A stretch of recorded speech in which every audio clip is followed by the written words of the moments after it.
भगवान श्री कृष्ण जो है 16वें श्लोक में कह रहे हैं कि जगत रचना रूपी यज्ञ का करने वाला मैं परमात्मा हूँ। यानी कि जो जगत का रचना है, ये जो रचने का जो यज्ञ चल रहा है, इसको रचने वाला परमात्मा ही है, ईश्वर ही है। इस जगत को रचने वाला कौन है? परमात्मा ही है, अर्थात ईश्वर ही है। वही इस जगत को रचता है। स्वधा जो स्वयं स्थित है, अर्थात प्रकृति का रक्षक मैं परमात्मा ही हूँ। वनस्पति को उत्पन्न करने वाला मैं हूँ। इस रचना रूपी यज्ञ में मैं घी अर्थात परमात्मा हूँ और इस यज्ञ में उत्पन्न होने वाली अग्नि भी परमात्मा ही है। तो यह जो जगत जो रचना की बात हो रही है कि जगत की रचना कैसे हुई, तो जगत की रचना के लिए कह रहे हैं कि जो जगत जो रचना हो रहा है, जगत का जो संसार का जो ब्रह्मांड का जो रचना हो रहा है, उसको करने वाला, उस यज्ञ को करने वाला परमात्मा ही है। और उस यज्ञ में जो यज्ञ का जो स्वधा है, जो स्वयं स्थित है, का रक्षक परमात्मा ही है। और उसमें जो वनस्पति उत्पन्न करने वाला भी परमात्मा ही है। और इस रचना रूपी यज्ञ में जो वनस्पति घी आदि हम लोग डालते हैं, वह भी ब्रह्म ही है। तो कहने का मतलब कि ईश्वर की लोग नाना रूपों में अनेक तरह से उपासना करते हैं। ब्रह्म की जो है लोग अनेक अनेक तरह से उपासना करते हैं, परंतु मैं ही यज्ञ करने वाला हूँ। मैं ही यज्ञ में पितरों को दिया जाने वाला स्वधा हूँ। और मैं ही अग्नि को दी जाने वाली औषधि भी हूँ। और मैं ही मंत्र हूँ, मैं ही घृत हूँ, मैं ही अग्नि हूँ और मैं ही आहुति हूँ। यानी कि ब्रह्म के लिए हो रहा है कि ब्रह्म ही घृत है, ब्रह्म ही अग्नि है, ब्रह्म ही आहुति है, ब्रह्म ही यज्ञ है, ब्रह्म ही स्वधा है, ब्रह्म ही औषधि है। तो ये जो सृष्टि रचना का पूरा कार्य जो यज्ञ के माध्यम से चल रहा है, जब हम यज्ञ करते हैं तो यज्ञ में जैसा होता है वैसे ही सृष्टि की रचना में संपूर्ण कार्य को प्रकृति के माध्यम से करने वाला जो ब्रह्म है, वह सब कुछ ब्रह्म ही है। वह जो भी करता है वह ब्रह्म ही करता है। ब्रह्म के द्वारा ही सब कुछ होता है।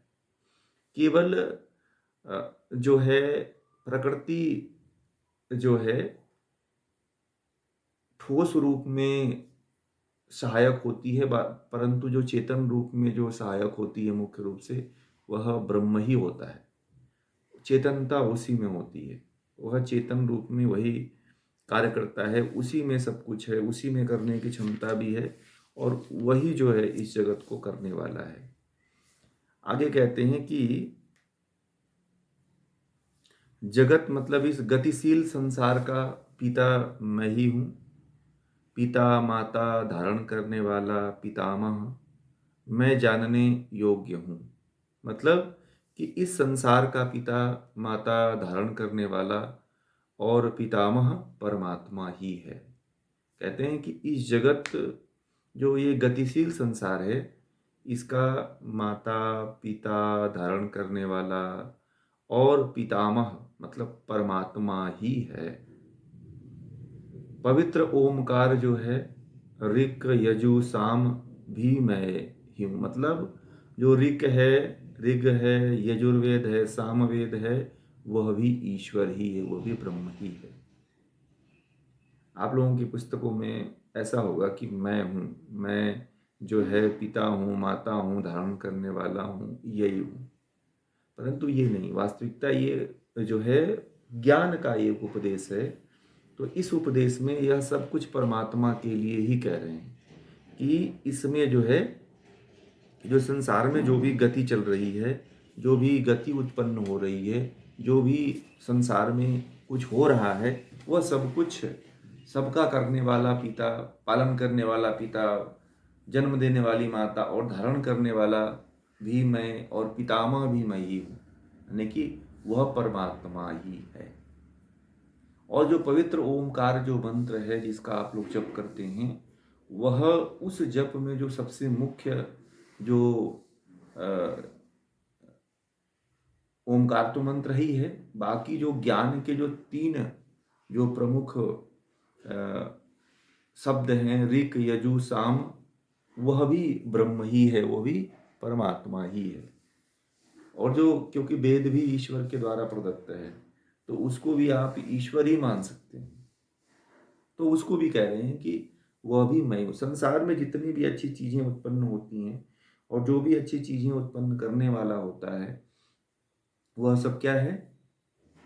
सब वह ब्रह्म ही है। देखिए, परमात्मा के गुणों का ज्ञान, उसकी कृतित्व शक्ति को ही जान करके उसका ध्यान हम कर सकते हैं, जगत का चिंतन कर सकते हैं, उसकी महिमा का चिंतन कर सकते हैं, उसका ध्यान कर सकते हैं। ठीक है ना?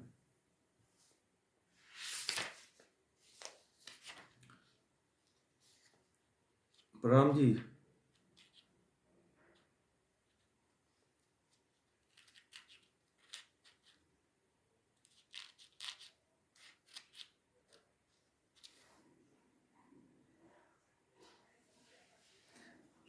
हाँ, बहुत अच्छा आपका प्रश्न है। हाँ, ये पहले ना 3 ही वेद था। असल में पहले 3 ही वेद थे। बाद में इन वेदों से जो ऋषियों का जो कुल हुआ था ना, तो ऋषियों के कुल ने अपने अपने शाखाएं बना करके उसे एक वैज्ञानिक रूप दिया। तो बाद में अथर्ववेद आया। और वो नहीं, अथर्ववेद पहले से है। अथर्ववेद पहले से है, परंतु उसमें क्या हुआ था कि जो ऋषि हुए थे ना, जो, तो उनका कुल बना, अलग अलग उनका कुल बना। तो अब मुख्य रूप से जो वेद है ना, वो 3 चीजों का ही वर्णन करते हैं, ज्ञान, कर्म और उपासना। जो वेद का जो ऋग है, ऋग जो शब्द है, वह ज्ञान का सूचक है, और यजु जो है वह कर्म का सूचक है, और साम जो है वह उपासना का सूचक है। ज्ञान, कर्म और उपासना, ये वेदों का मुख्य विषय रहा है। और विज्ञान जो है ये भी रहा है, परंतु उसको नहीं लिया जाता है। क्योंकि उसको इसलिए नहीं लिया जाता है कि वह मोक्ष का साधन नहीं है, वह भौतिक संसार का साधन है, वो भौतिक जगत के लिए प्रयोग होता है। वो अथर्ववेद सृष्टि के आदि में ही उत्पन्न हुआ था, उसको भी परमात्मा ने उत्पन्न किया था, परंतु वह जो है मुक्ति के लिए नहीं प्रयोग में लाया जाता है। वह सृष्टि के भौतिक पदार्थों को उत्पन्न करने में, भौतिक पदार्थों को बनाने में, भौतिक जीवन जीने के लिए जितनी सुख सुविधाएं उसमें दी हुई हैं, वायुवान दिया हुआ है, आयुर्वेद दिया हुआ है, जितने भी चीजें हैं ना, उसमें बहुत सी चीजें ऐसी हैं। विज्ञान एक तरह से पूरा साइंस है वो। ठीक है? ज्ञान, ज्ञान, कर्म, उपासना और विज्ञान, ये चारों वेदों का शाब्दिक अर्थ है, मूल, मतलब कम शब्दों में जानने के लिए एक चीज है ये। तो ये 3 चीजें हैं, जो 3 चीजों में भगवान ईश्वर के बारे में और ज्ञान के बारे में और कर्म के बारे में कहा गया है। परंतु अथर्ववेद में विज्ञान के बारे में कहा गया है। और भगवत गीता विज्ञान का ग्रंथ नहीं है। भगवत गीता किसका ग्रंथ है? मोक्ष का है। और उपनिषद में भी देखोगे आप तो ऋक, यजु, साम का नाम आता है। उसमें भी बहुत से, हाँ, क्योंकि वो, ये जो अथर्ववेद है ना, असल में अथर्ववेद विज्ञान का विषय है। तो विज्ञान से मुक्ति तो मिलती नहीं है। ठीक है? तो इसलिए उपनिषदों में देखिए, मोक्ष के ग्रंथ कौन कौन है? वेदांत है, दर्शन है, वेदांत दर्शन है, भगवत गीता है और उपनिषद है। ठीक है? इसको अपने यहाँ कहा जाता है कि प्रस्थान त्रयी, कि मतलब इन 3 को यदि व्यक्ति जान लेता है अपने जीवन में, तो वो प्रस्थान कर जाता है मोक्ष की तरफ। और जैसे अपने धर्म में जो है सबसे महत्वपूर्ण यदि सनातन पद्धति का यदि कुछ है और हर व्यक्ति को जानने का यदि कुछ विषय है, तो इन 3 ग्रंथों के बारे में तो हर हिंदू को जानना ही चाहिए, प्रस्थान त्रयी के बारे में। प्रस्थान त्रयी एक समझिए कि वास्तविक तीर्थ है ये, है ना। प्रस्थान त्रयी को जो नहीं जाना वो तीर्थ किया ही नहीं। तीर्थ असल में जो तीर्थ का उल्टा अर्थ निकाल दिए लोगों ने। तीर्थ का मतलब होता है कि जो आपने इन 3 ग्रंथों का, यदि आपने, आदि शंकराचार्य ने कहा था इसके बारे में, आदि शंकराचार्य जी भी उस समय इसके बारे में बात करते थे। तो ये जो है प्रस्थान त्रयी, जो 3 ग्रंथ हैं, ये हर हिंदू के लिए अनिवार्य है। ये समझो कि आप तीर्थ चाहे गंगा सागर, चाहे ऋषि वो इधर जाओ, चाहे तीर्थ करो चाहे ना करो, चारों धामों का तीर्थ करो चाहे ना करो, परंतु आपको यह 3 ग्रंथों का तीर्थ जरूर करना चाहिए। यह हर हिंदू के लिए बहुत अनिवार्य है। 3 ग्रंथ उसको अपने जीवन में उतारना ही चाहिए। बहुत से ग्रंथ नहीं पढ़ पाते हो, चलो ठीक है, परंतु आप 3 ग्रंथों को तो अपने जीवन में समाहित कर ही लो। समझ रहे हैं ना। एक हर हिंदू की एक बहुत बड़ी अनिवार्यता है। अब तीर्थ का लोग समझते ही नहीं, मतलब तीर्थ का मतलब लोग अलग अलग समझ लेते हैं। तो इसमें जो है घूम के चले आते हैं। हाँ, तीर्थ का मतलब यही है। ये जो आपका ये भगवत गीता है और 11 उपनिषद हैं और वेदांत दर्शन है, क्योंकि वेदांत दर्शन भी सारे दर्शनों का सार है। तो उसको भी यदि आपने जान लिया, कहते हैं उसको भी यदि आपने तीनों को जान लिया, तो समझो आप मोक्ष के मार्ग के अनुयायी हो गए। और इसलिए जो है ऋक यजु साम को जो है ईश्वर कहा जाता है, ब्रह्म कहा जाता है। अथर्ववेद जो है विज्ञान का विषय है। उसका भी ज्ञान आज सृष्टि के आदि में ही ईश्वर ने दिया था, परंतु उसको मोक्ष का ग्रंथ नहीं माना जाता है, विज्ञान का विषय माना जाता है। इसलिए उसको मोक्ष के ग्रंथों में उतना नाम नहीं मिलेगा आपको कहीं पे भी। आगे प्रतिर्भरता, चलिए तो पढ़ लिया आपने। इस जगत की गति पालन करने वाला स्वामी, सबके कर्मों का साक्षी, सबका निवास स्थान, सबका आश्रय स्थान, सबको शरण देने वाला, सबका हित करने वाला परमात्मा ही है। देखिए, ये जो पूरा जगत है, इस जगत में जो गति है, जो मूवमेंट हो रहा है, अब देखिए एक समय ऐसा आता है कि इलेक्ट्रॉन, प्रोटॉन, न्यूट्रॉन अपना काम करना बंद कर देते हैं। ये कब आता है? जब प्रलय अवस्था आती है। ये अभी किसी भी कण को उठा लोगे ना, तो उसमें इलेक्ट्रॉन प्रोटॉन में गति होगी, परंतु किसी पदार्थ को उठा लोगे आप तो उसमें गति होगी। परंतु जब प्रलय स्थिति आती है, जब ईश्वर जो है प्रलय काल में अपनी शक्ति को प्रकृति के से खींच लेता है, तो उस किसी भी इलेक्ट्रॉन प्रोटॉन में गति नहीं होती है। वो गतिहीन हो जाता है। उसके अंदर गति कुछ होती ही नहीं है। इसीलिए ये कहा जाता है कि जो इस जगत की गति, मतलब मूवमेंट करने वाला, पालन करने वाला, मतलब गति मतलब रचना से भी ले सकते हो, उत्पन्न करने वाला भी कह सकते हो आप, और पालन करने वाला स्वामी, सबके कर्मों का साक्षी अर्थात सबके कर्मों का फल देने वाला परमात्मा साक्षी होकर के हर व्यक्ति के कर्मों को देख रहा है कि कौन व्यक्ति क्या कर्म कर रहा है। एक परमात्मा ही है जो सबके कर्मों को देख लेता है, और एक व्यक्ति है जो अपने ही कर्मों को नहीं देख पाता है कि मैं कौन सा कर्म कर रहा हूं। परमात्मा को इतनी चिंता है कि वो आपके हर कर्म को वो जानता है, परंतु आप हो कि आपके अपने ही कर्म के बारे में आपको नहीं पता है कि मैंने कौन सा कर्म किया है, कैसा कर्म किया, अच्छा कर्म किया है कि बुरा कर्म किया है। और कह रहे हैं कि सबका निवास स्थान है। परमात्मा है जो संपूर्ण सृष्टि में जितने भी ब्रह्मांड जीव जगत है, सबको अपने में समाहित किए हुए है। सबका निवास स्थान परमात्मा ही है। सबका आश्रय स्थान भी वही है। सबको एक शरण देने वाला, धारण करने वाला भी वही है। सबका हित करने वाला भी परमात्मा ही है, सबकी भलाई करने वाला। ये देखिए, परमात्मा आपको कहीं ना कहीं से आपकी भलाई कर रहा है, परंतु आपको नहीं पता है। आपको पता है कि ये तो मेरे द्वारा हो रहा है, ठीक है। आपका जो भला हो रहा है, कभी उस भले के लिए परमात्मा को आपने धन्यवाद दिया है? नहीं दिया होगा। आप ये सोचते हैं कि ये तो मेरे द्वारा भला हो रहा है। बड़े मजे की बात बता दूं कि आप हमेशा यही सोचते हो कि जो कर्म हो रहा है मेरा भला मेरे द्वारा हो रहा है। नहीं, ये बहुत बड़ी गलतफहमी है। जो भला करने वाला है, जो हित करने वाला है, वो केवल परमात्मा है। और व्यक्ति ये सोचता है कि मैं अपना भला करने वाला। हाँ, एक विषय ये आता है कि ये भी कहा गया है कि व्यक्ति जो है अपना स्वयं उद्धारक है और स्वयं नाश करता है। तो वो तो सही बात है, परंतु कहीं पे यदि आपका अच्छा हो रहा है, अगर आपकी आत्मा अच्छा कर रही है, तो वहाँ पे आपको अच्छी दिशा में ले जाने का, जब आप चलोगे तो ही परमात्मा भी चलेगा। आप नहीं चलोगे तो परमात्मा आपका साथ नहीं देता है, न परमात्मा चलता है। ये इसका मुख्य विषय है।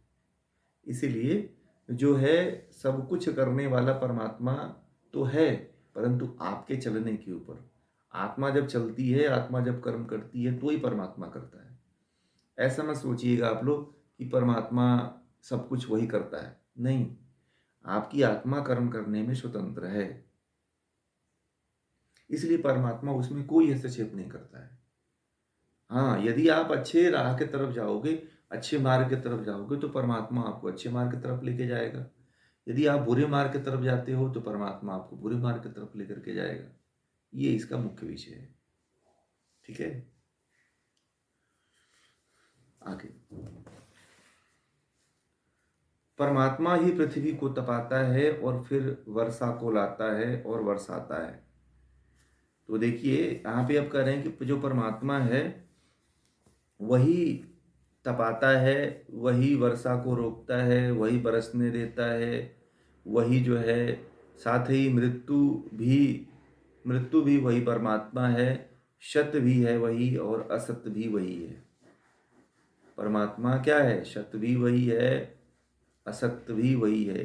परमात्मा ही सब वर्षा को कराता है, गर्मी से तपाता है, वर्षा को रोक लेता है, और चाहे तो मृत्यु मृत्यु तो उसी को कहा गया है। तो और सत्य भी वही है, असत्य भी वही है।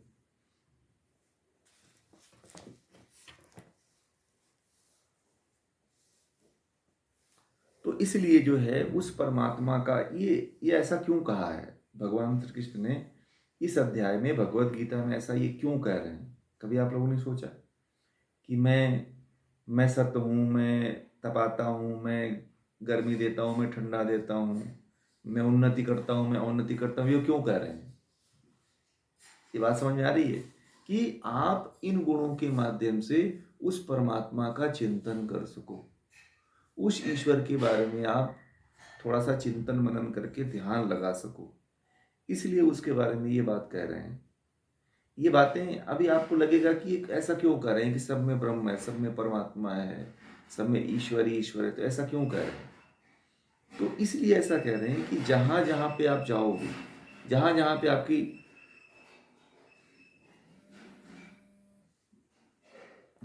पे आपकी दृष्टि जाएगी, जैसे जैसे जाएगी, वहां वहां पे वह परमात्मा है, वहां वहां पे वह ब्रह्म है, वहां वहां पे वह ईश्वर है।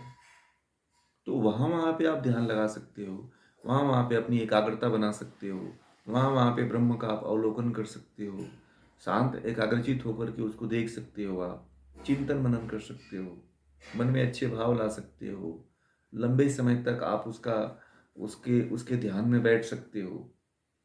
गीता के माध्यम से इन अध्यायों में जो भगवान श्री कृष्ण ने ईश्वर के स्वरूप को बताया है, यदि व्यक्ति इसको याद रखे, अपने चित्त में ध्यान पूर्वक रखे, तो परमात्मा का ध्यान कर सकता है, ईश्वर का ध्यान कर सकता है।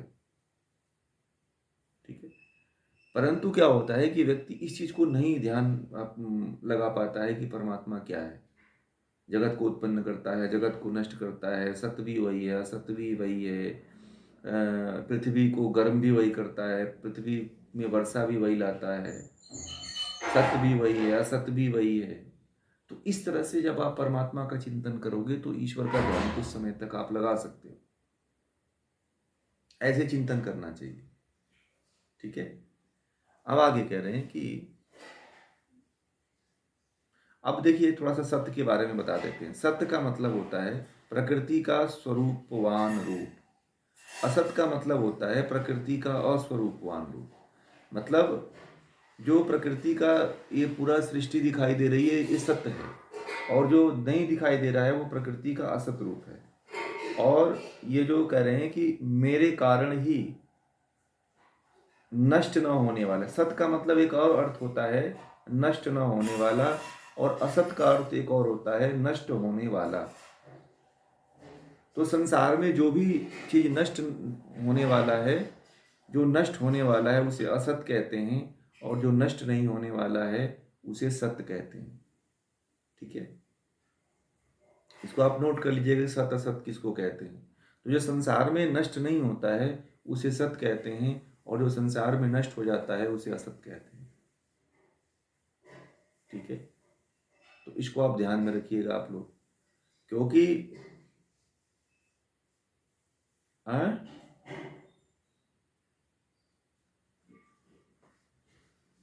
प्रकृति का संबंध यहाँ पे है ना। पृथ्वी जो ये जो सृष्टि है ना, ये जो सृष्टि है, ये जो सृष्टि के बारे में कहा गया है ना कि जो सर्दी गर्मी आदि जो उत्पन्न हो रही है ये प्रकृति का ही, तो प्रकृति सृष्टि का ही तो रूप है ना। ये प्रकृति से ही तो उत्पन्न होता है सृष्टि।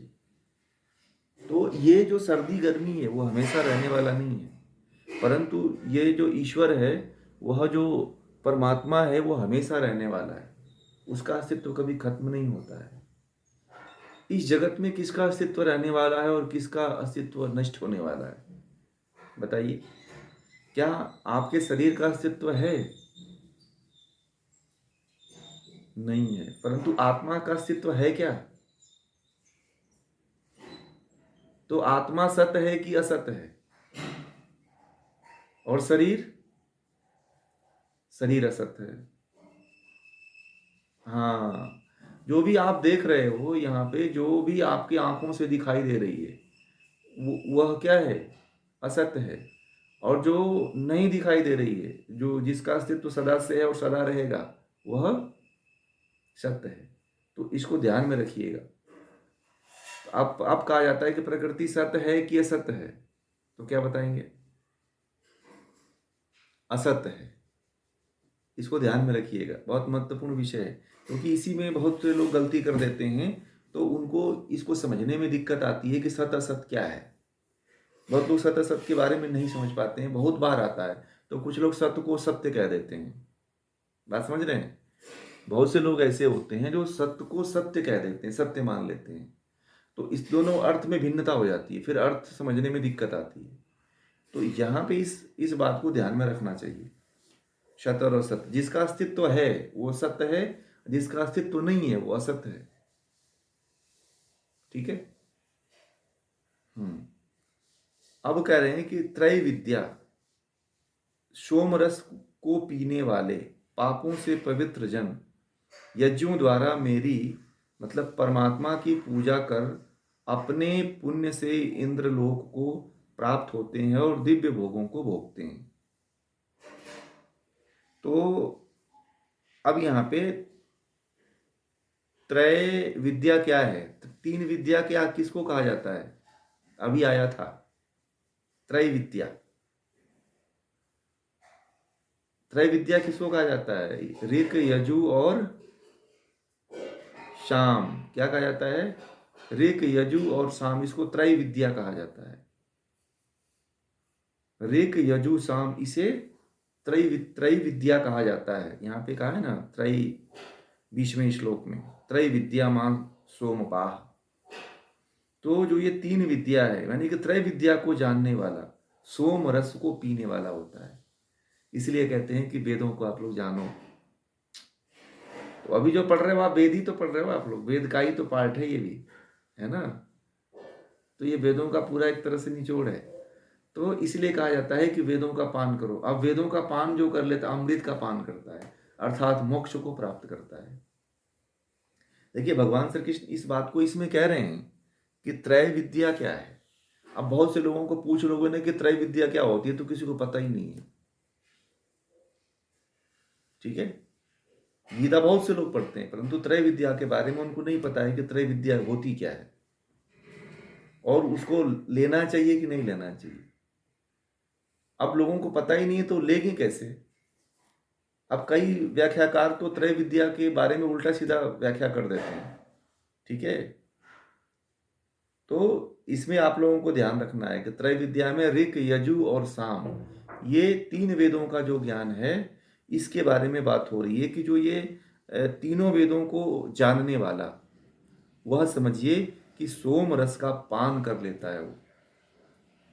तो पहले लोग होते थे ना त्रिवेदी, तो वो तीनों वेदों को जानते थे, तो वो लिखते थे त्रिवेदी, परंतु अब तो टाइटल बन गया।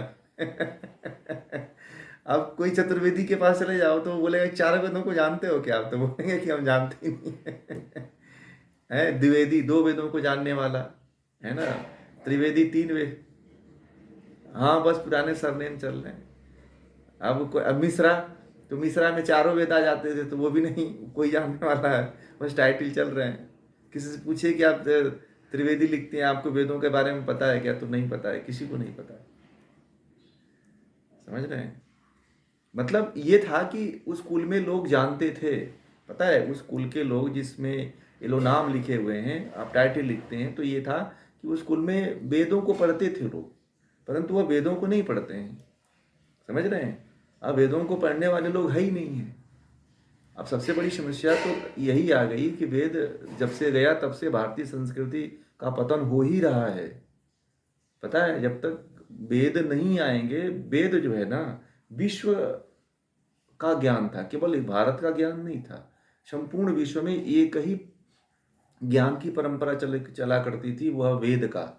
अब तरह तरह के 200 से 250 से ज़्यादा धर्म हो गए हैं, और 250 में लाखों किताबें हो गई हैं, और सब भटके हुए लोग हैं। पहले एक ही चीज़ था, ये 3 त्रिविद्या थी मात्र। इन 3 विद्या को जो जान लेता था वो सब कुछ जान लेता था। भारत में लोग इस तीनों विद्याओं को पढ़ने के लिए आया करते थे, परंतु इस त्रिविद्या का लोप हो गया, इस संसार से खत्म हो गया। आज उसको बढ़ाने के लिए भी कोई लोग नहीं आ रहे हैं। बताओ, बहुत मुट्ठी से लोग जुड़ पाते हैं उस त्रिविद्या को जानने के लिए। तो भगवान श्री कृष्ण कहते हैं कि जो 3 विद्या को जान लेता है, वो समझो कि अमृत का, सोमरस का मतलब अमृत को पीने वाला हो जाता है। ये समझो कि वो अमृत का पान कर लिया, अर्थात मोक्ष को प्राप्त कर लिया वो। और पापों से पवित्र जन यज्ञों द्वारा क्या करते हैं? मेरी पूजा, मतलब उस परमात्मा की। देखिए, जो पापों से मुक्त होना चाहते हैं, वह अच्छे कर्म करते हैं, पुण्य का कार्य करते हैं, और जब अच्छे और पुण्य का काम करते हैं तो उससे भी परमात्मा की ही पूजा होती है। मतलब ईश्वर के ही आप कर्म, ईश्वर के लिए ही कर्म कर रहे हो। इसलिए अच्छे कर्म करो, यज्ञ का कर्म करो, यज्ञ करो। यज्ञ तो करना ही चाहिए, तो कर्म कांड है अपना, इसको तो छोड़ना ही नहीं है। इसको तो समय मिले तो आप सभी लोग कम से कम प्रतिदिन जो है 5 से 10 मिनट में आप गायत्री मंत्र की आहुति या दोनों की आहुति आप सुबह शाम दिया करो आप सभी। यदि यज्ञ की पूरी प्रक्रिया पता है तो पूरी प्रक्रिया से करो, आप नहीं पता है तो गायत्री मंत्र और महामृत्युंजय मंत्र से प्रतिदिन घी की आहुति देते रहो। पता है, 1 चम्मच यदि आप घी जलाते हो तो लाखों करोड़ों जीवों को समझो आपने ऑक्सीजन और भोजन दे दिया। कितना पुण्य का काम कर दिया आपने। और आपने जितने जाने अनजाने में सुबह से या रात भर में या दिन भर में जो पाप करते हो, उन पापों से भी मुक्ति मिल जाती है छोटे बड़े जीवों से। इसलिए यज्ञ करना चाहिए। यज्ञ हमारे ऋषि मुनि सभी लोग करते थे। यज्ञ ही हमारी पूजा हुआ करते थे, यज्ञ ही हमारा दैनिक कार्य हुआ करता था। यज्ञ ही हमारे मुख्य पूजा में एक सबसे महत्वपूर्ण पूजा था, क्योंकि यज्ञ से मुक्ति की बात कही गई है, यज्ञ से मोक्ष की बात कही गई है, यज्ञ से परमात्मा की प्राप्ति की बात कही गई है। इसलिए अपने पुण्य को बढ़ा करके आप अच्छे लोगों को प्राप्त होते हो और दिव्य भोगों को भोगते हो। इसलिए जब आप पुण्य करोगे ना, दान पुण्य करोगे, तब जा करके आपको अच्छे लोग प्राप्त होते हैं। मतलब अच्छे लोग, मतलब ये पृथ्वी जैसे बहुत से लोग हैं जहाँ पे सभ्यता बहुत हाई उच्च स्तर की है। यहाँ पे भी सभ्यता बहुत उच्च कोटि की थी, परंतु धीरे धीरे ह्रास हो गया। ज्ञानी लोग बचे नहीं, अज्ञानी लोगों का राज चल रहा है। तो इसलिए जो है वहाँ पे आप अच्छे अच्छे भोगों को भोग पाओगे। इसलिए अपने जीवन में पुण्य का कार्य जरूर करना चाहिए। अब पुण्य को बढ़ाने के लिए मैंने बहुत से वीडियो बनाया है, बहुत से बातें लिखी हुई है। आप वहाँ जा कर के पुण्य के बारे में देख सकते हो कि पुण्य करने के लिए क्या क्या जो है हमें कर्म कौन कौन सा करना चाहिए। ठीक है, तो पुण्य को बढ़ाओ आप। पुण्य एक ऐसी चीज है जो आपके जीवन को, ये मनुष्य जीवन को पुनः आपके लिए ऑफर कर देता है, अच्छे माँ बाप के ऑफर कर देता है कि जहाँ से आप जल्दी ही जो है ज्ञान को प्राप्त होकर के परमात्मा की तरफ जा सकते हो। इतना परमात्मा आपके लिए, ये पुण्य का काम आपके लिए एक नाव का काम करता है। इसलिए जीवन में जितना पुण्य हो सकता है उस उतना पुण्य को करते रहो आप। और पुण्य करने के बाद उसका कभी फल की इच्छा मत रखो। भगवान श्री कृष्ण बार बार यही कहते हैं कि यदि आप कोई पुण्य का काम कर रहे हो, अच्छा काम कर रहे हो, तो उसको करके भूल जाओ। कभी याद ही मत रखो कि मैंने कोई पुण्य का काम किया है। बस देखो आप आगे का भविष्य, और हो सकता है कि इस यही जीवन आपके लिए स्वर्गलोक बन जाए, इंद्रलोक बन जाए। है ना, अच्छे लोग, इंद्र मतलब अच्छे लोगों की बात यहाँ पे हो रही है। इंद्रलोक का मतलब ऐसा नहीं कि कोई आसमान में कोई ऐसा लोक है वहां जाकर के खूब मजे लोगे आप, ऐसा नहीं। यहीं पे यदि आप कर्म करते हो तो यहीं पे आपको वो चीज, वह भोग भोगने के लिए मिल सकता है। ठीक है, परंतु ये पुण्य का काम अभी होना चाहिए। अभी इस जन्म में चलो पुण्य को नहीं भोग पाते हो तो अगले जन्म में तो भोगोगे। आप ये मत समझना कि हम किसी को आज दान देते हैं तो वह दान हमारा विफल जाएगा, नहीं। आज आप किसी को दान देते हो तो वह दान आपको सूद सहित आपको अगले जन्म में मिल जाता है या इसी जन्म में मिल जाता है, उससे 10 गुना मिलता है। और जो ये दान पुण्य नहीं करता है तो फिर उसका जब पुण्य क्षीण होता है तो फिर वह एकदम निम्न लोकों में अर्थात निम्न योनियों में जन्म लेता है। कुत्ते, बिल्ली, घोड़े, गधे, फिर मनुष्य मान लो अगर और उससे भी थोड़ा सा अच्छा हो गया तो मनुष्य योनि तो मिल जाती है। परंतु आप ऐसी अवस्था में नहीं होते हो जहां से आप परमात्मा को प्राप्त कर सको। वहां से आपकी सोच नहीं काम करती है, वहां से बुद्धि नहीं काम करती है कि आप ईश्वर को प्राप्त कर सको। आप ही देख लीजिए कि आपके स्तर से बहुत से ऐसे लोग हैं जिनके मन में अभी ये भाव नहीं आया है कि हमें ईश्वर की तरफ जाना चाहिए। क्यों? क्योंकि इसलिए नहीं आया हुआ है कि उनका स्तर अभी उतना ऊंचा उठा ही नहीं। अब पता नहीं कितने जन्म लग जाएंगे इस स्तर पे पहुंचने में उनको। परंतु कुछ लोग ऐसे हैं जो निम्न अवस्था में होकर के भी ऊंची अवस्था में आने के लिए प्रयास कर रहे हैं, है कि नहीं? और वो सफल भी हो जाएंगे। जो बार बार निरंतर प्रयास करेगा, जो बार बार अच्छे गुणों को अपने जीवन में धारण करेगा, जो अच्छे शास्त्रों का अध्ययन करेगा, जो ज्ञान विज्ञान को अपने जीवन में स्थान देगा, वो तो बढ़ेगा ही बढ़ेगा। उसको कौन रोक सकता है? उसके संस्कार भी बदलेंगे। परंतु जो कुछ जानना ही नहीं चाहता है, कुछ सीखना ही नहीं चाहता है, तो उसका पुण्य तो बढ़ेगा ही नहीं। सबसे बड़ी समस्या तो ये है। ठीक है, आगे एक आध दो और लेंगे। कहते हैं कि ते तम भुक्त्वा स्वर्गलोकम विशालम क्षीणे पुण्य मर्तलोकम विशंति एवं त्रैधर्म्य मनु प्रपन्ना गतागतम काम कामा लभन्ते। कहते हैं कि वे जीवात्मा विशाल स्वर्गलोक का भोग करके समाप्त होने पर पुनः मृतलोक में आते हैं। इस प्रकार त्रय धर्म के आश्रय भोगों की कामना वाले लोग बारंबार मृतलोक को आते हैं। अब देखिए, जो अच्छे कर्म करते हैं, जो त्रय विद्या का, जो मोक्ष शास्त्रों का ज्ञान लेते हैं, जैसे कि भगवत गीता उपनिषद है, दर्शन आदि हैं, वेद आदि जो ग्रंथ हैं, मोक्ष के शास्त्र हैं, उसमें भी ऋक यजु साम, ये तीन वेद से जो संबंधित होते हैं, तो वो उन ग्रंथों का यदि आप, उन शास्त्रों का यदि आप अपने जीवन में ज्ञान लेते हो तो करें कि वो जीवात्मा फिर सोमरस यानी कि अमृत को प्राप्त कर लेते हैं, अर्थात मोक्ष को प्राप्त कर लेते हैं। और वे जीवात्मा विशाल मतलब कि स्वर्ग लोक का भोग करके पुनः जब उनका कर्म समाप्त होता है तो होने पर मृत्यु लोक में आते हैं। इस प्रकार त्रयी धर्म के आश्रय भोगों की कामना वाले लोग बारंबार जो है इस पृथ्वी पे जन्म लेते हैं। तो यहाँ पे अब देखिए, एक त्रयी विद्या थी और त्रयी धर्म। तो त्रयी धर्म में क्या हो जाता है कि अगर आप, जैसे कि अब त्रयी धर्म क्या है, एक तो होता है ब्रह्मचर्य, गृहस्थ और वानप्रस्थ। इन 3 वर्णों को क्या कहा जाता है? अब यहाँ पे त्रयी धर्म हो गया। ये क्या हो गया? ये त्रयी धर्म। तो वे जीवात्मा, ये यहाँ पे एक बात कही जाती है कि वे जीवात्मा जो अपने जीवन में ब्रह्मचर्य धर्म का, गृहस्थ्रम धर्म का और वानप्रस्थ धर्म का, इन तीनों वर्णों के धर्मों की विद्या और उनके धर्म का आचरण जो है करते हैं, वही जो है त्रय विद्या को भी, मतलब त्रय विद्या का भी धारण वो कर लेते हैं। परंतु यहाँ पे जो है वह जो जीवात्माएं होती हैं वह स्वर्ग लोक यानी कि मोक्ष के, यहाँ पे स्वर्ग का मतलब यहाँ पे मोक्ष लोक को समझिएगा। क्या पे समझिएगा?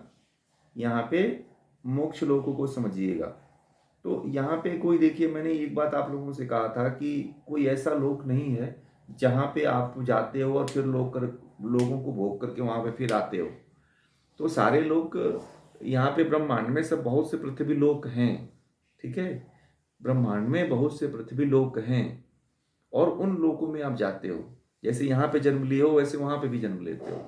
परंतु यहाँ पे जो स्वर्ग की जो बात कही गई है, यहाँ पे जो बात कही गई है वो मोक्ष की बात हो रही है कि आपके पुण्य कर्म जब तक बने रहते हैं, यानी कि जब आप मोक्ष में चले जाते हो। यहाँ स्वर्ग का मतलब होता है मोक्ष।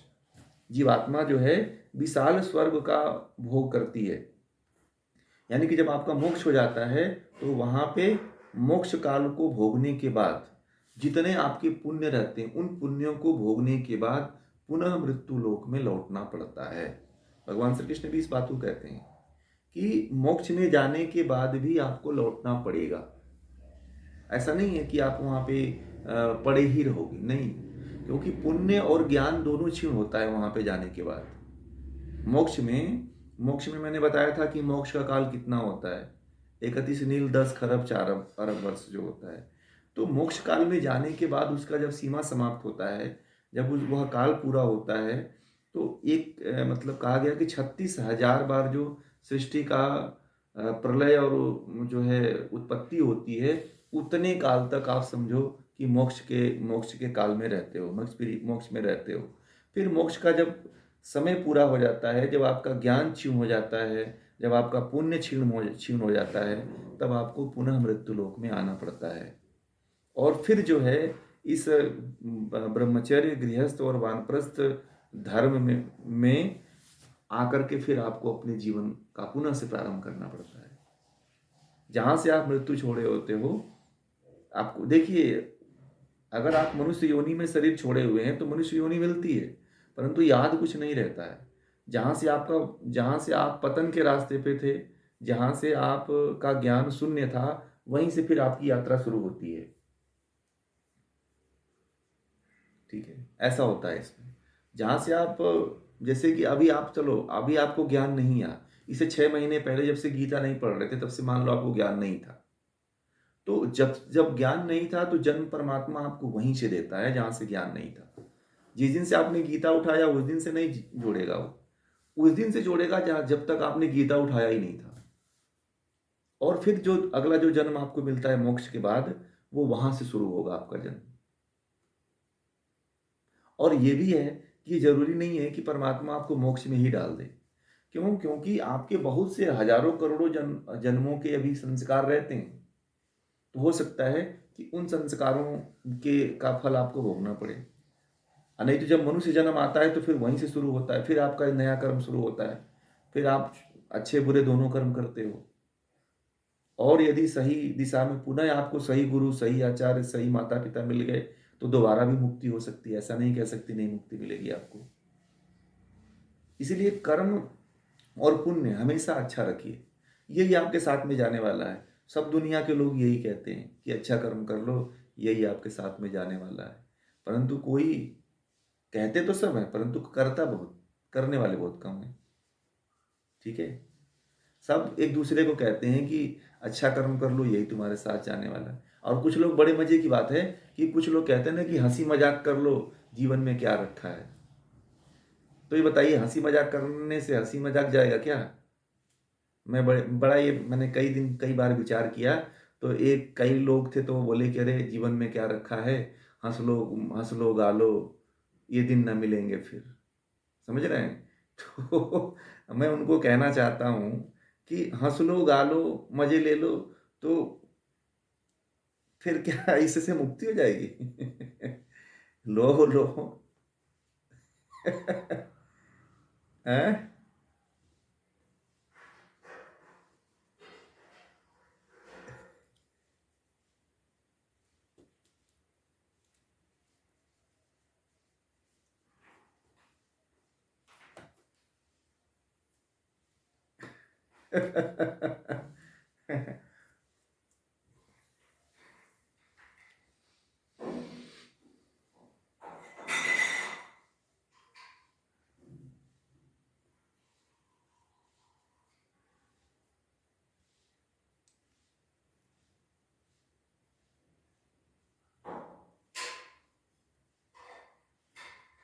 देखिए वह सही कहा आपने।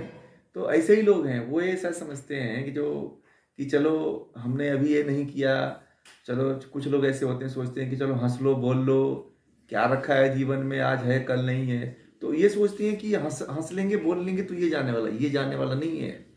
हंसने बोलने से तो ये आपका हो सकता है कि आप किसी कोई दुखी अवस्था में उससे भी हंस के बोल दो तो उसको कष्ट मिलेगा, उसका भी पाप आपको मिलेगा। तो आपके साथ जाने वाला क्या है? लोग ये सोचते हैं कि ये कर लो, खा लो, पी लो, मौज उड़ा लो, मस्ती कर लो, ये कर लो, वो कर लो, यही। तो ये थोड़ी जाने वाला है। आपके अच्छे कर्म जाने वाले हैं, आपके अच्छे संस्कार जाने वाले हैं। ठीक है? ये जाने वाले लोग इस पे विचार करते ही नहीं है। ठीक है? इस पे ध्यान देते ही नहीं है। इस पे वो चिंतन करते ही नहीं है। जब इस पे ध्यान नहीं देते हैं, इस पे जब चिंतन नहीं करते हैं, तो फिर जब वह उनकी मृत्यु होती है, जब परमात्मा उनको तरह तरह की योनियों में भेजता है, तो कहते हैं कि मैंने तो बहुत अच्छा कर्म किया था और परमात्मा ने मुझे पता नहीं कहाँ पे फेंक दिया। परमात्मा को फिर गाली देते हैं लोग कि अभी इसी जीवन में देख लो। आप सोचते हो कि बहुत लोग मुझे मिलते हैं, कहते हैं कि मैंने तो ऐसा कोई काम ही नहीं किया और परमात्मा ने मुझे पता नहीं, ईश्वर ने हम ही को दुख दे रहा है, हम ही बीमार पड़ रहे हैं, हम ही रोगी हो रहे हैं। ऐसा लोग कहते हैं ना। और जो जो गलत काम करते हैं, जो मांस मदिरा पीते हैं, वो लोग बड़े मजे में हैं। ठीक है? तो ये नहीं उनको पता होता है कि वो जो उनका पुण्य था बस उसी का मजा ले रहे हैं, उसके बाद तो उनको दुख ही मिलने वाला है। ये तो देखिए, कर्म का सिद्धांत तो इतना इतना सटीक है कि यदि आप 1 सेकेंड का कर्म कर देते हो तो उसको भी काउंट किया जाता है। ठीक है? उसको भी भोगना पड़ता है आपको। ये मत समझो कि आप लोग, कुछ लोग सोचते हैं कि 1 सेकेंड में चलें, ये तोड़ देते हैं, फोड़ देते हैं, क्या जाता है, 1 सेकेंड में ये कर देते हैं, ऐसा कर देते हैं, तो वो नहीं काउंट, उसका भी काउंटिंग होती है, उसको भी गिना जाता है और उसमें भी आपको आपके कर्म का फल मिलता है। ये जानना पड़ेगा आपको। मैंने कल ही कहा था कि आप जो भी कर्म करो, उस कर्म को करते हुए ध्यान दो कि हमको परमात्मा देख रहा है। ठीक है? तो बहुत से बुरे कर्मों से आप करने से बच जाओगे। तो जीवन का सिद्धांत तो यही है। इस सिद्धांत पे चलें तो जीवन हो सकता है कि आपका सफल हो जाए। ठीक है? और कोई प्रश्न है तो आप लोग पूछिए। आज इतना ही रहने देते हैं, 21 श्लोक तक। ठीक। अब इसमें कोई प्रश्न हो आप लोगों को जो समझ में ना आया हो तो बताइए।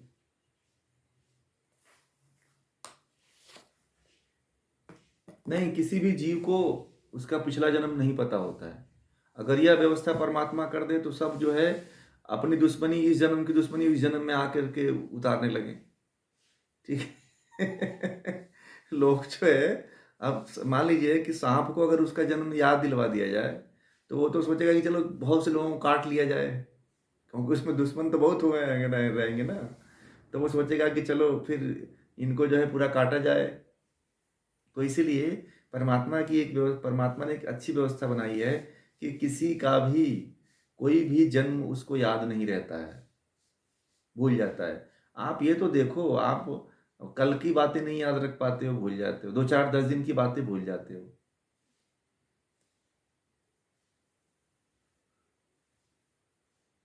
नमस्ते।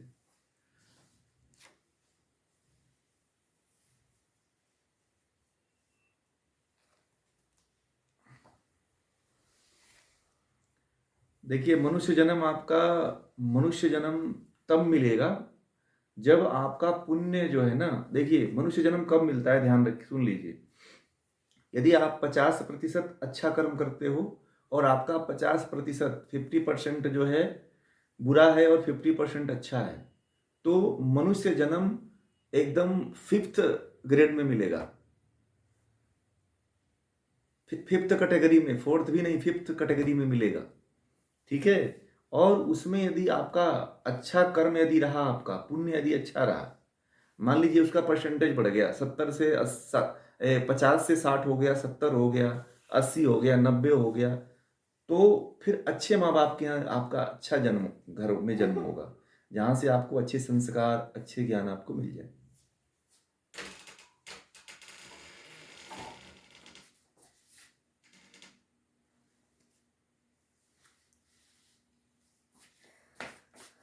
हाँ, वो होता है, वो होता है। परंतु मनुष्य जन्म पाने का एक ही उपाय है कि आप अच्छे कर्म करिए और पुण्य का कर्म करिए। अच्छे कर्म और पुण्य का काम करेंगे तब आपको मनुष्य जन्म बहुत मिलेगा और अच्छे माँ बाप के घर में मिलेगा।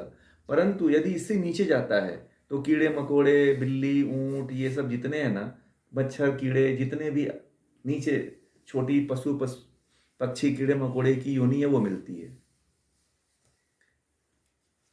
50 से नीचे हुआ तो 50 से नीचे हुआ तो समझो कि आपको ये योनि मिलनी ही है।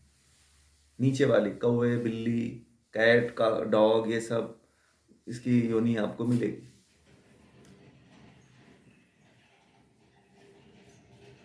इसलिए इसलिए पुण्य का काम करिए, आप जितना पुण्य को बढ़ा सकते हैं, जितना अच्छे कर्म कर सकते हैं, यही एक अच्छा है। और साधना करिए, साधना करके आप चाहो तो अपने पुण्य को बढ़ा सकते हो, आप ज्ञान को बढ़ा सकते हो। देखिए, ज्ञान ही है जो सब कुछ कर सकता है। यदि ज्ञान नहीं है तो अज्ञानता में आप बहुत से ऐसे कर्म कर देते हो जो आपको पता नहीं होता है, जो आदत बन चुकी होती है। हर व्यक्ति के लिए मैं बोल रहा हूँ कि अज्ञान यदि जिसके पास हो गया तो वह अपने जीवन को सफल बना लेता है, वह अपने जीवन में पुण्य को बढ़ा देता है। और जिसको अज्ञानता रहती है, वो अपने जीवन में बुरे कर्म आते ही रहते हैं, आते ही रहते हैं, वो कुछ कर ही नहीं पाता है। वो सोचता है मेरे जीवन में क्या हो रहा है। इसलिए आपके पास सबसे बड़ा हथियार है कि अपने कर्म को आप, और मैंने ये भी कहा था कि कौन से कर्म करने चाहिए और कौन से कर्म नहीं करने चाहिए। आपको पता है कौन से कर्म करने चाहिए, कौन से कर्म नहीं करने चाहिए। तो जो कर्म, जिस कर्म को करते हुए आपके मन में उत्साह हो, उमंग हो, जो है आपके जो है भय न हो, चिंता न हो, ठीक है, लज्जा न हो, शर्म न हो, उस कर्म को करना चाहिए। और जिस कर्म को करते हुए आपके मन में भय हो, लज्जा हो, शर्म हो, ठीक है, डर हो, उस कर्म को नहीं करना चाहिए। ठीक है। ये ध्यान रखिएगा, अपने जीवन में आप लोग हमेशा ध्यान रखना कि जिस कर्म को करने में आपको, जैसे चोरी है, तो चोरी करते हैं तो क्या लगता है चोरी करते हुए? डर लगता है, भय लगता है ना। और किसी किसी को कुछ आपने किसी के बारे में, अगर किसी को मारना हो तो आपके मन में क्या होता है, क्या उत्पन्न होता है? मान लीजिए मैंने कह दिया कि इस व्यक्ति को मारो, तो आपके मन में क्या उत्पन्न होता है मारने से पहले? डर उत्पन्न होता है, भय उत्पन्न होता है, हाथ कांपने लगते हैं, है ना, मन विचलित हो जाता है, भयभीत हो जाता है। तो इस तरह के कर्मों को नहीं करना चाहिए। और जिन कर्मों को करने में आपके मन में बड़ा उत्साह हो, उमंग हो, भय न लगे, डर न लगे, तो उस कर्म को आप करिए। और कर्म भी कई प्रकार के हमने बताए हैं कि कौन कौन से कर्म करने चाहिए, अभी पीछे चला गया वो, अभी जब आएगा इसमें तो फिर वो बताएंगे कि कौन से कर्म करना चाहिए, कौन से कर्म नहीं करना चाहिए। अभी ये पीछे वाला छूट गया, आपका वीडियो पीछे वाला सुनिएगा थोड़ा। और जिनका भी छूट गया वो पीछे यूट्यूब पे सारी वीडियो पड़ी हुई है, वो जा करके सुना करें। तो इसमें आपको पूरा, ये पूरा कर्म और अकर्म का पूरा ज्ञान मिलेगा आपको। ठीक है।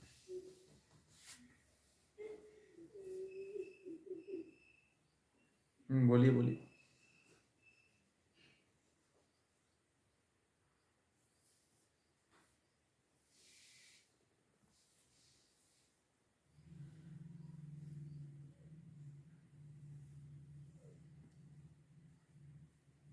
नहीं, डर रहता है उसके मन में, बड़ा डर रहता है। वो वो बंदूक लेके चलता है, उसको डर रहता है कि पुलिस आ जाएगी। वो डर तो उसके अंदर रहता है, फिर भी वो हथियार लेके चलता है कि अगर कुछ हुआ तो मैं उसको मार दूंगा या भाग जाऊंगा। डर तो रहता ही है।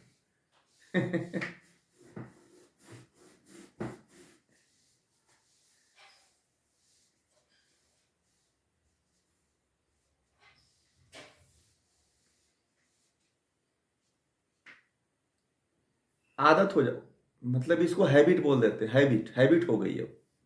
जैसे कि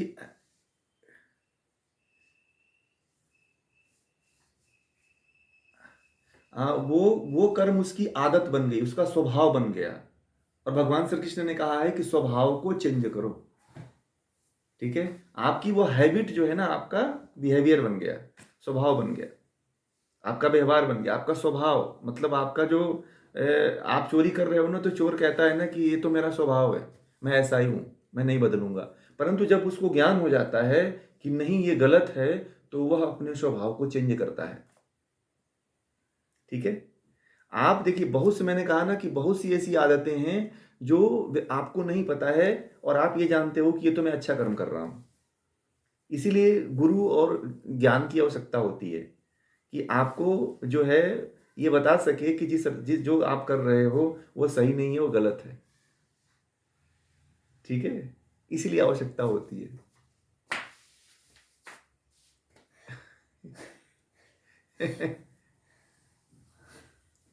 हाँ हाँ हाँ। खुलेआम कर रहे हैं, बहुत अच्छा आपने कहा। बहुत एकदम खुलेआम कर रहे हैं।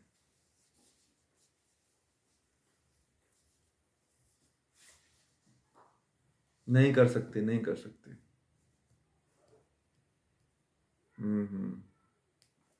अधिकार नहीं है, सही कहा आपने।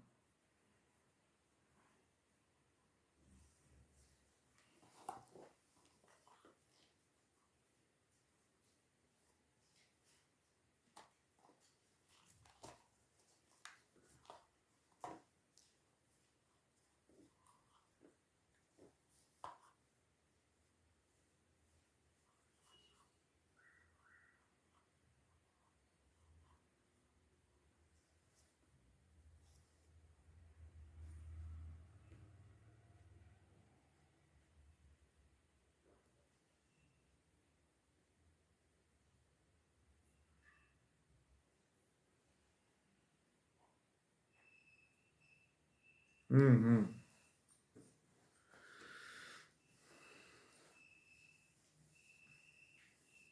हाँ हाँ। देखिए, सबसे बड़ी बात है कि कोई भी कर्म को, देखिए कोई किसी भी कर्म को आप अपनी आदत मत बनने दीजिए। सबसे महत्वपूर्ण बात यह है, आप उसकी उसको ऑब्जर्व करते रहो, ऑब्जर्वेशन करते रहो कि हम कौन से, और अगर आपको जो कर्म कर रहे हो नहीं समझ में आ रहा है, तो उस कर्म के बारे में आप जानो। अब भाई, बांग्लादेश में क्या अज्ञानी लोग हैं, वहाँ तो ज्ञान के बारे में कोई चर्चा ही नहीं है। वहाँ तो बचपन से ही कट्टरता सिखाई जाती है, तो वो तो उनको, उनकी वह आदत में समा गया है। उनके ग्रंथ में ऐसा लिखा हुआ है तो वो ऐसे कर रहे हैं, उनको कोई फर्क नहीं है, क्योंकि उनके ग्रंथ में। नहीं नहीं, वो जो कर रहे हैं ना, मैं बताऊं, उनके ग्रंथ में लिखा हुआ है कि काफिरों को मारो, जन्नत मिलती है, 70 हूरों की वो मिलती है, सलामी मिलती है। उनके ग्रंथ में लिखा हुआ है। तो आप, वो उनका स्वभाव बन गया है, उनका वो आदत बन गई है, इसलिए उनको कोई फर्क नहीं है कर्म करने में। ठीक है ना। इसीलिए आपको ये पता, जरूर ये पता रखिए कि हम जो कर्म कर रहे हैं वो सही कर्म कर रहे हैं कि नहीं कर्म कर रहे हैं। और जिस दिन पता चलता है कि ये कर्म बुरा है, उस कर्म को छोड़ दो आप उसी दिन। ठीक है। चलिए, जानकी जी बहुत देर से हाथ उठाई हुई हैं, बोलिए जानकी जी। जानकी सुमन्ना जी,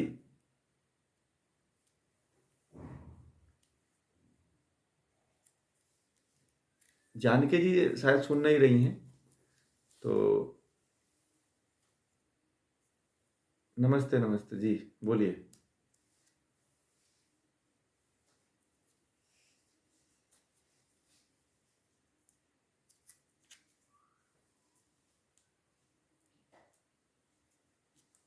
अच्छा जी,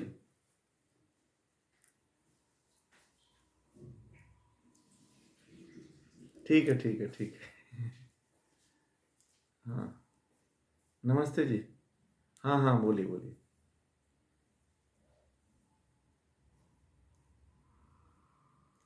अच्छा जी जी जी।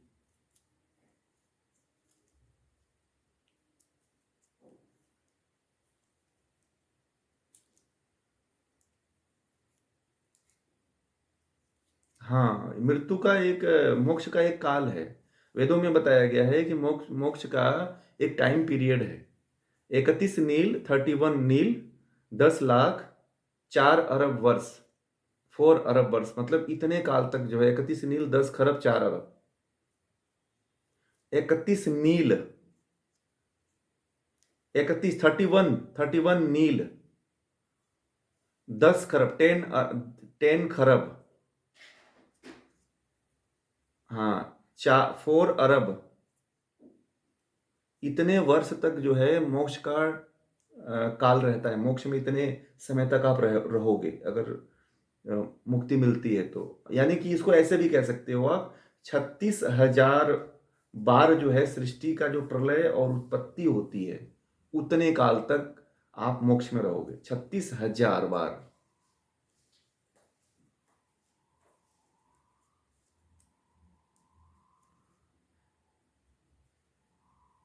नहीं, मोक्ष पॉसिबल है। अगर आप ध्यान साधना करोगे तो मोक्ष मिल जाएगा, परंतु मोक्ष में जाने के बाद भी मोक्ष से पुनः वापिस आना पड़ता है, क्योंकि इतना इतना काल भोगने के बाद आपका ज्ञान और पुण्य दोनों क्षीण हो जाता है, फिर वापिस आना पड़ता है, इसलिए। जी जी, नीलम जी, जी प्रणाम। अब मोक्ष अंतिम अवस्था है, मोक्ष से ऊपर अवस्था कुछ है ही नहीं। मोक्ष ही इस जीवन का शाश्वत सत्य, यही हमारा लक्ष्य है। इसके आगे अब कुछ है ही नहीं है, क्या है फिर। नहीं, भक्ति, भक्ति का मतलब क्या है? देखिए, भक्ति का मतलब, भक्ति का अर्थ होता है संस्कृत में भज सेवायाम, ठीक है। तो भज सेवायाम का मतलब, भक्ति का मतलब है सेवा करना। किसकी सेवा करना? गुरु की, माता पिता की। देखिए, भक्ति का अर्थ बहुत लोगों को समझ में नहीं आया क्या होता है, और लोग भक्ति को जो है ना, बहुत अर्थ समझ न पाने के कारण बहुत गलती कर देते हैं लोग। भक्ति जो बना हुआ है, भज सेवायाम धातु से बना हुआ है, संस्कृत में भज सेवायाम।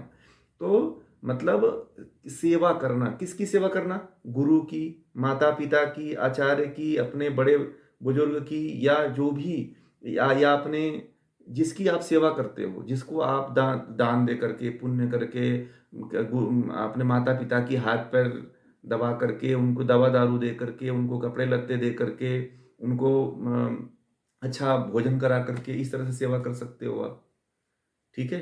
तो सेवा का, भक्ति का मतलब होता है, कहते हैं ना कि भक्ति भजन कर लो, भक्ति भाव रखो अपने माता पिता के प्रति, गुरु के प्रति सेवा भाव रखो। तो भक्ति का अर्थ होता है सेवा, परंतु भक्ति का अर्थ लोगों ने क्या कर लिया? भज सेवायाम धातु। तो अब सेवा आप कर रहे हो ना, तो सेवा का अर्थ कहाँ लेके चले गए आप, कि इससे मोक्ष थोड़ी मिलने वाली है। आप अर्थ अर्थ में जाओ ना, क्या होता है उसको पकड़ो, उसके मूल को पकड़ो आप। भज सेवायाम, यानी कि भक्ति का अर्थ ही होता है सेवा करना। और दूसरे अर्थ में क्या होता है कि जैसे लोग कहते हैं कि मैंने कृष्ण की सेवा किया, तो आजकल लोग कृष्ण की सेवा कर रहे हैं। कृष्ण तो मर गए, कृष्ण तो नहीं है, परंतु उनके लड्डू गोपाल की मूर्ति बना करके उनको नहलाते हैं, फिर उनको कपड़े पहनाते हैं, फिर उनको भोग लगाते हैं, तो ये सेवा कर रहे हैं उनकी। कोई उनके चरण को पखारता है, भगवान राम के चरण को कोई रखता है, गुरु के चरण पादुका को रखता है, और चरण पादुका को रख करके फिर उसकी जो है पूजा करता है, तो वो सेवा हो गई। अब सेवा भक्ति का मतलब ये मत समझिए कि भक्ति करने से हमें मुक्ति मिलती है। बहुत से लोगों को ये बातें नहीं पता है, तो वो सोचते हैं कि हम भक्ति करेंगे। तो कोई नाम से भी भक्ति करता है, तो सोचता है कि नाम नाम जप कर लूं तो उससे भक्ति मिलेगी। तो जैसे मान लीजिए कि पहले के समय में क्या होता था कि यदि जो है जो अपने ज्ञान से अन्य चीज़ों से विमुख हो जाते थे, तो उन्हें कहा जाता था कि इस व्यक्ति का नाम जपो, तो तुम्हारे जो चित्त है, वो चित्त में जो वृत्तियां आ रही हैं, जो गलत विचार आ रहे हैं, गलत भाव आ रहे हैं, उससे तुम्हारा चित्त परिवर्तित हो जाएगा, तो और तब जाकर के आप परमात्मा की तरफ जा पाओगे। ठीक है ना। भक्ति जो है ना, भक्ति का जो तात्पर्य जो लोगों ने बताया है, वह बहुत बढ़ा चढ़ा करके बहुत अलग तरीके से कह दिया है, जो मूल वास्तविकता से बहुत दूर हो गया। वो लोग जो है भक्ति कह देने का मतलब है कि भक्ति से सोचते हैं कि हमें मोक्ष मिल जाएगा। भक्ति से मोक्ष नहीं मिलेगा। मोक्ष का मात्र एक ही साधन है, योगाभ्यास और ज्ञान। बिना योगाभ्यास के आपको मोक्ष नहीं मिलेगा। भक्ति से मोक्ष नहीं मिलता है। सेवा से क्या मिलेगा आपको? ये होता है माता पिता का आशीर्वाद मिल जाएगा, आपका पुण्य बढ़ जाएगा, परंतु योगाभ्यास तो करना पड़ेगा ना, ध्यान तो आपको लगाना पड़ेगा ना, समाधि में तो जाना पड़ेगा, आपको खुद अब प्रयास करना पड़ेगा। भाई जितने हमारे ऋषि मुनि थे वो सब इसी रास्ते पे योगाभ्यास के माध्यम से ही तो समाधि प्राप्त की है ना। आप कहीं बताओ, किसी वेद में, किसी ग्रंथ में आप बताओ भक्ति का नाम आता है? किसी भी वेद उपनिषद में आप बताओ भक्ति की बात आती है? कहीं नहीं आती है। ये जो बाद के काल हैं, उन कालों में भक्ति को बहुत बड़ा जोर दे दिया गया। ठीक है। हाँ, भागवत पुराण में तो आएगी, मैं बता रहा हूँ। पुराण देखिए, पुराण की बात क्या है, पुराण जो है बाद में लिखे गए हैं। पुराण 2500 साल की बात है। पुराण बहुत पुराना ग्रंथ नहीं है। 2500 साल पहले पुराण लिखा गया था, और पुराण में वास्तविकता कम है। मैं आज आपको बता देना चाहता हूँ, पुराण में बहुत सी ऐसी चीजें हैं जो आपके देवी देवताओं को उन्होंने पूरी तरह से बदनाम कर रखा है। अपने ऋषि मुनियों को पूरी तरह से उसमें उन्होंने मतलब कि व्यभिचारी, बलात्कारी, पता नहीं क्या क्या बना के रखा हुआ है।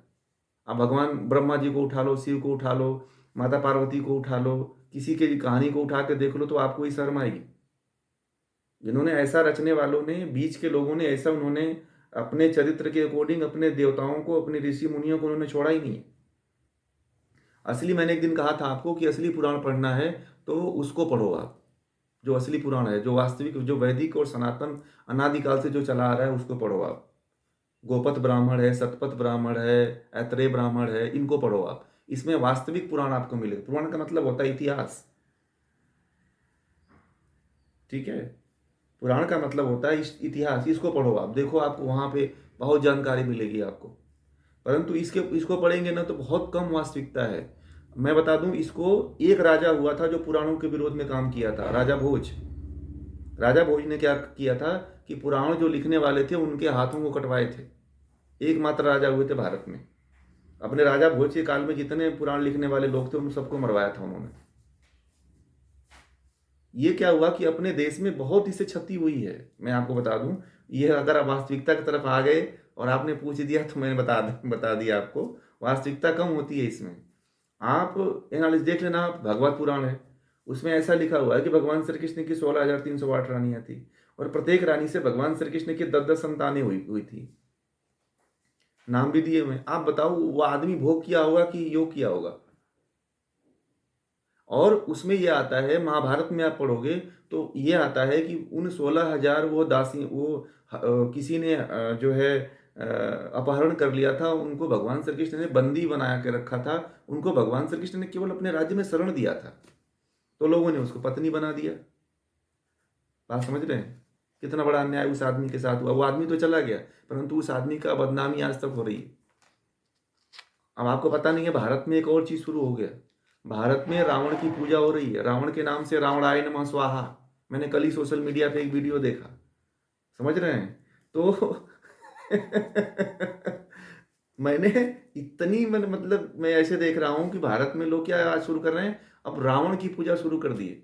रावण जानकार था, ज्ञानी नहीं था।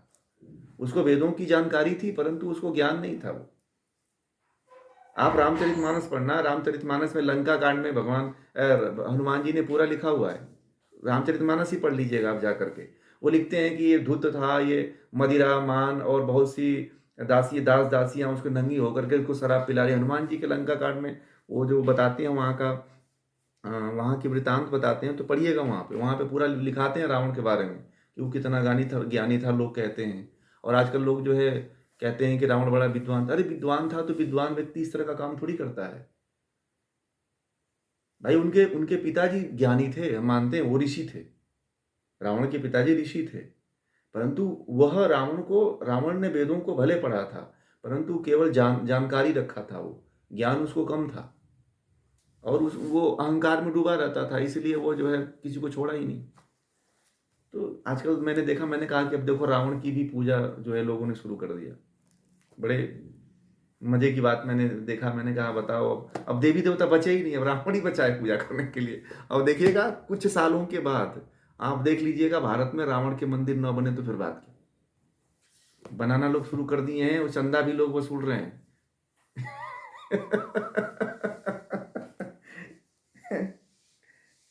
हाँ, साईं के मंदिर होंगे तो रावण के तो बन ही जाते हैं। तो जी,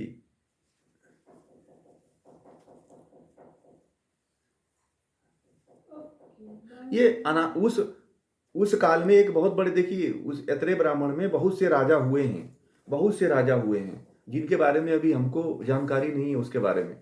आप जो जो एज इट इज उनको वैसे ही मानो, क्योंकि उनका पुण्य और उनका प्रभाव जो है ना अब तक किसी को पता नहीं है।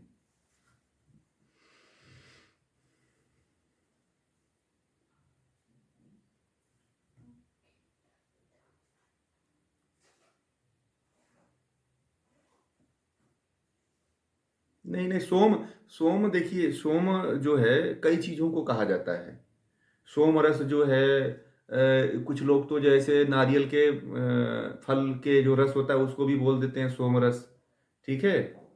और कुछ लोग जो है कहीं कहीं पे ऐसा आता है गंगा जल को भी सोम रस बोल देते हैं कुछ लोग, ठीक है। ये भी अमृत रस इसको भी बोल देते हैं। तो सोम रस का और सोम का रस का मतलब कहीं अमृत का पान जो होता है उसको भी योग की भाषा में कहो तो वो अमृत का जो ब्रह्मरंध्र से जो अमृत टपकता है उसको भी सोम रस बोल देते हैं। तो सोम रस का एक अर्थ नहीं है, अनेक अर्थ हैं। संस्कृत में एक शब्द के दसों अर्थ निकलते हैं, एक अर्थ नहीं होते हैं। एक अर्थ उसका ना मानिए, देखिए जहां पे जैसी उपयोगिता होती है वह अर्थ निकाला जाता है, ठीक है। अब पहले वाले अर्थ से आप उस अर्थ की तुलना करोगे तो अर्थ का अनर्थ हो जाएगा, फिर ऐसा होता है। हम्म, ठीक है। दल प्रणाम। एक बार ओम का उच्चारण करेंगे फिर शांति बात।